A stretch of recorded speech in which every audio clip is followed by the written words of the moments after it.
Hello and welcome to my YouTube channel. Today I'm going to be showing you how to take cuttings of pelargoniums. They are absolutely beautiful, they are evergreen, so rewarding to grow in your garden and come in so many beautiful colors.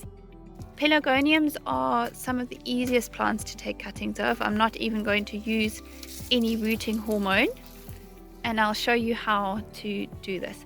So you can start multiplying your geraniums very soon after buying a plant. This is so rewarding if you are just finding buying plants too expensive and you want to, for example, have 5 pots that have the same color geranium or 5 hanging baskets.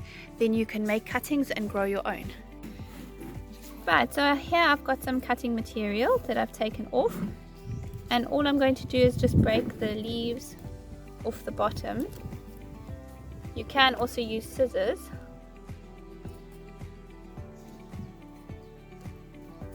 Remove all of those. If there's a flower bud, then just pinch it out. Right, so here we've got one completed cutting, and I've actually just used a tray of garden soil. These really root so easily, and all you need to do is, I'm just going to remove that leaf, press them down into the soil, making sure that you've got a few nodes in the soil.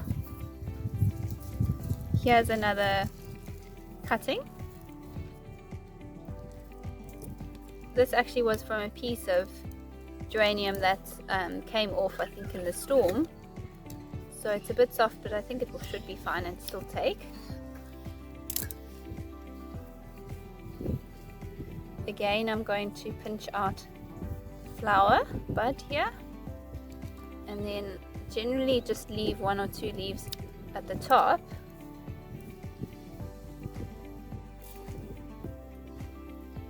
That is complete.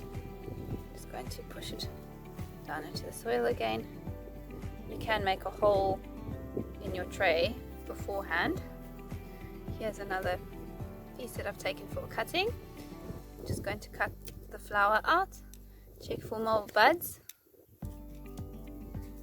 I'm going to remove the bottom leaves. And there's another bud here at the top. I'm just going to pinch that out, and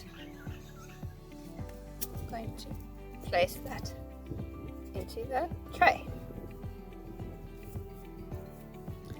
Here's my last cutting. I'm going to cut out the flower, remove the bottom leaves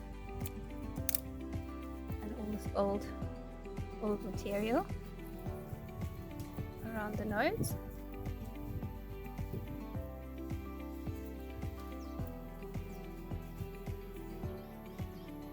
There's a tiny little flower bud. You can barely see it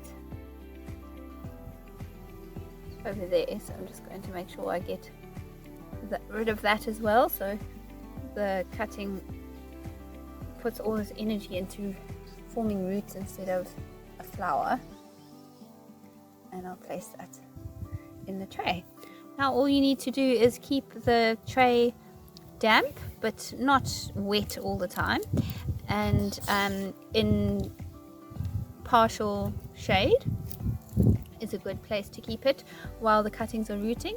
And once they've rooted, you can gently harden them off by putting the tray in the sun for longer periods of time. Transplant them into a pot or straight into your hanging basket or pot that you are wanting to grow them in. And happy growing! Thank you for watching my video. Please let me know in the comments below how your cuttings are growing and which colors or varieties of pelargoniums you have in your garden. Please will you like and subscribe to my channel if you'd like to see more content like this.